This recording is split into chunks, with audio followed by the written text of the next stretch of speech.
Do not become people's dumping ground for their dumpster juice. Let me explain why. Take yourself out of the front seat. That's your flesh. Put yourself in the back seat. That's your spirit.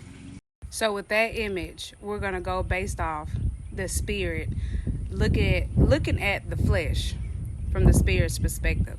So a dumpster. That's all their problems, all their bickering, all of their girl, I just need to vent. I just need to vent, girl. I just need to vent. Now imagine dumpster juice. It's liquid. So the dumpster juice in this is the spirit. What does dumpster juice do? It find a crack, it go off in the crack, all the juice is up in there. You think you didn't clean it, but now you didn't take this piece out and get that gunk that went up in there from the dumpster juice, right? That's the dark spirit. That's the spirit of the enemy weighing your light spirit down. Do not become someone's dumpster juice. Do not become someone's dumping ground. You're not finna dump all that bad spirit off on me. No. So what we do is we respond to them in the spirit perspective of our Father, in that spirit. We respond in the good spirit, the one that is profitable for correction, profitable for changing, profitable for saving souls in salvation. That's what we respond to them in that spirit, because their spirit is tormented and they don't even know. So let's put that situation in the spirit form. When people want you to be that dumpster juice and they just take it out there.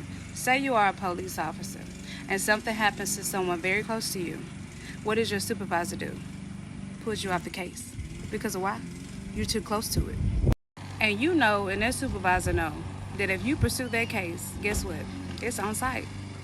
You forget about that badge. You forget about what you stand for in that little group. You forget about all that because it's on site. I'm working through the flesh right now. It's on site with them. When I get them, I don't care about none of that. I don't care about the consequences. That's why sometimes we can't allow people to have that type of access to us, because someone has to be anchored. Someone has to pull us out of this. And if you are too accessible, if you are too close to the case, it's going to pull you into your flesh. You're going to respond to them the way that their flesh wants you to respond, to keep them going and agging on. And a lot of people don't want to be helped. So when you're that close to it, then you start getting your feelings, because I expect. What you expecting for? Expectations will smother you. And then when we succumb to the drowning effect of the flesh, then we can't see the forest for the trees because we're too close. And we can't see the bigger picture. We could just see this problem, and we just stay on this problem because this is the only tree. Or when that tree is over, there's another tree. But step back.